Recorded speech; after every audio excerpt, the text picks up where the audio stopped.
¿Recuerdan la primera vez que vieron a Henry Cavill levantar vuelo? ¿Recuerdan esa sensación de puro poder de un dios entre hombres? Como yo lo veo, El Hombre de Acero de Zack Snyder no fue solo una película de superhéroes más, fue toda una declaración. Hoy, a poco del estreno del Superman de James Gunn, me propongo debatir con ustedes. ¿Es la versión de Snyder una obra insuperable?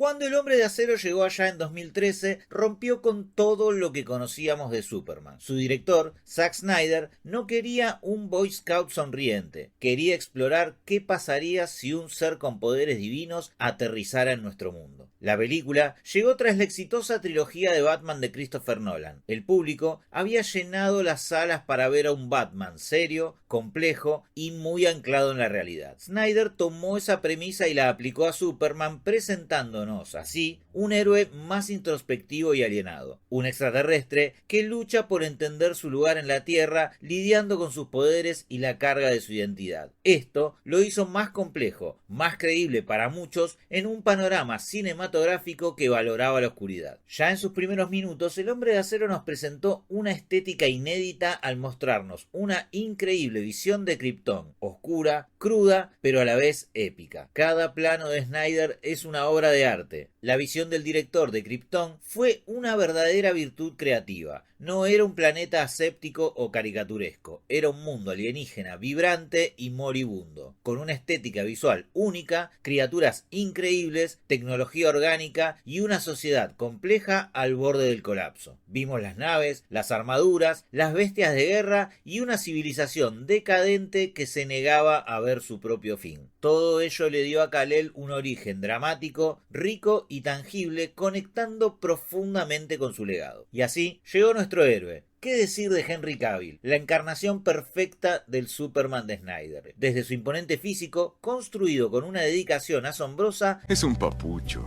Su cara parece tallada por los mismos ángeles. Hasta su estatura, cada aspecto gritaba Superman. Pero más allá del físico, Cavill transmitía una solemnidad y una gravedad que encajaban a la perfección con el tono de la película. Su mirada, a menudo melancólica, reflejaba el peso del mundo sobre sus hombros y la carga de ser el último de su especie. Supo dar vida a un Clark Kent torturado por el secreto de sus poderes y a un Superman que sentía el aislamiento de ser un dios entre hombres. Para muchos, Cavill era Superman, la personificación ideal de esta versión más compleja y terrenal del héroe. Pero no podemos hablar del Hombre de Acero sin abordar las controversias que generó y que aún hoy se debaten con fervor. La muerte del padre terrestre de Superman fue uno de los momentos más divisivos. Recordemos, Jonathan Kent se niega a que Clark lo salve de un tornado, pidiéndole que mantenga su secreto. Para muchos, como quien les habla, fue un momento conmovedor que enfatizaba el sacrificio y el miedo a la exposición, colocando lo importante por encima de lo urgente. Un mensaje de una complejidad que no todos recibieron del mismo modo. Por otro lado, la inacción de Clark, un ser con supervelocidad, fue inexplicable e inconsistente con el personaje para mucha gente. La gente se preguntaba, ¿por qué no podía salvarlo de forma discreta? ¿Qué mensaje enviaba sobre la empatía de Superman? Otra polémica giró en torno a la destrucción masiva. Las batallas en Metrópolis son visualmente espectaculares, sí, pero la escalada de la destrucción, el caos y la aparente falta de preocupación de Superman por salvar a los civiles durante esos combates con Zod fue duramente criticada. Sentíamos el impacto de los edificios, pero ¿dónde estaban las personas? Este punto fue una de las mayores críticas a la película, así como también su controvertido final. Michael Shannon nos dio un villano con motivaciones claras y comprensibles. Zod no solo era un malo, era leal a su especie, y la confrontación final, la muerte de Zod, ese momento fue el clímax de las polémicas. ¿Podría Superman hacer eso? ¿Era la única salida? Para muchos, un Superman que mata, incluso en última instancia, traiciona la esencia del personaje. Aquí, Snyder nos forzó a preguntarnos, ¿qué tan lejos puede llegar un héroe para salvar al mundo? Un punto de inflexión que cambió para siempre la percepción de este Superman. Por último, pero no por ello menos polémico, hablemos de la contradicción de su tono oscuro, cuya pregunta obligada es, ¿no es curioso que la misma gente que adoró la oscuridad y el realismo en la trilogía de Batman de Christopher Nolan criticara ferozmente a El Hombre de Acero por tener un tono similar? La trilogía de Batman había cerrado su ciclo tan solo un año antes del estreno del Hombre de Acero, y de golpe y porrazo el superhéroe realista estaba bien para el Caballero Oscuro, pero no para el Hombre de Acero. ¿Por qué esa doble vara? ¿Es que Superman debe ser siempre luz y esperanza, sin permitírsele explorar su lado más complejo y sombrío? ¿O fue una respuesta a cómo Snyder lo aplicó? Una contradicción que, aún hoy, sigue trayendo debate. Muchos de nosotros abandonamos la sala, tras ver El Hombre de Acero, con la sensación de que vimos algo único. Una visión tan potente y autoral que sería difícil de superar, y esto se debe a su apuesta, sin concesiones, por el realismo y el drama. Pero hablemos de la sensación de insuperable como una visión realista, oscura y dramática. La película se atrevió a mostrar el lado más brutal de lo que implicaría un ser así en nuestro mundo. Fue oscura porque exploró la soledad, la alienación de un dios forastero y el miedo que suscita su existencia. Fue dramática en cada decisión que Clark debió tomar, desde el sacrificio de Jonathan hasta el brutal clímax con Zod. Snyder no solo hizo una película de superhéroes, hizo un drama de ciencia ficción que tomó en serio las implicaciones de un alienígena con poderes divinos. Este enfoque es lo que para muchos de nosotros la tornan insuperable en tanto versión realista, oscura y profundamente dramática del héroe. Pero ahora saltemos al presente. Faltando poco, James Gunn está listo para presentarnos su propia visión de Superman. Y con la poca información que tenemos, las comparaciones son inevitables y las expectativas son muy altas, sobre todo después de las polémicas de la versión de Snyder. ¿Qué sabemos del Superman de Gunn? James Gunn ha dicho que buscará un tono más optimista, más en la línea de cómics como All Star Superman. Veremos a un Clark Kent que ya es Superman, que no está descubriendo sus poderes, sino lidiando con ser un símbolo de esperanza mientras equilibra su vida humana con su legado kryptoniano. Un claro contraste con el Superman más sombrío de Snyder. Un punto muy comentado es el sorprendente parecido físico entre David Corenswet y Henry Cavill. Misma mandíbula cuadrada, misma estatura imponente. Para algunos, esto facilitará la transición. Para otros, alimentará aún más las comparaciones directas. Gunn ha dicho que no fue algo intencional, pero el efecto está ahí. Por lo que se ha podido ver, el enfoque de Gunn parece ser menos oscuro, menos deprimente. Buscará capturar esa cualidad inherentemente buena y aspiracional de Superman que algunos sintieron que le faltaba a la versión de Snyder. Podríamos ver a un Superman que se preocupa más por el daño colateral, que tiene más interacciones con civiles y que, quizá, no tenga que tomar decisiones tan moralmente ambiguas. Y para cerrar, entonces, la pregunta del millón. ¿Puede la nueva película de Superman de James Gunn superar a El Hombre de Acero? No sé si se trata tanto de ganar, sino de ser diferente. Creo que no se trata de superar, sino de ofrecer una visión diferente y complementaria. El Superman de Snyder, con su tono oscuro, realista y dramático, fue necesario para reiniciar al personaje en la era post-Nolan, demostrando su poder y sus zonas grises. Ambos son Superman, no hay dudas. Gunn tiene la oportunidad de recordarnos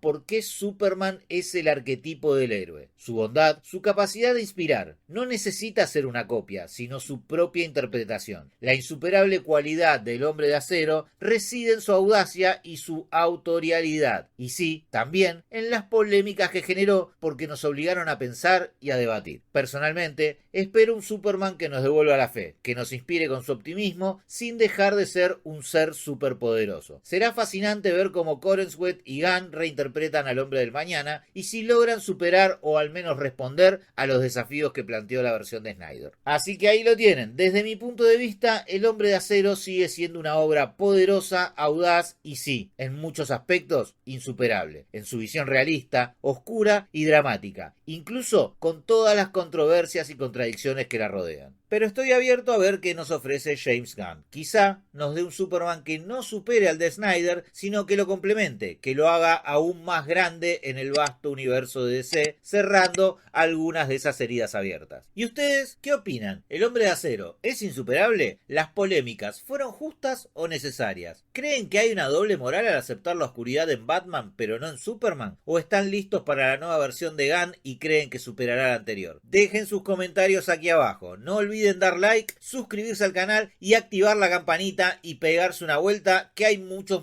videos más. ¡Hasta pronto!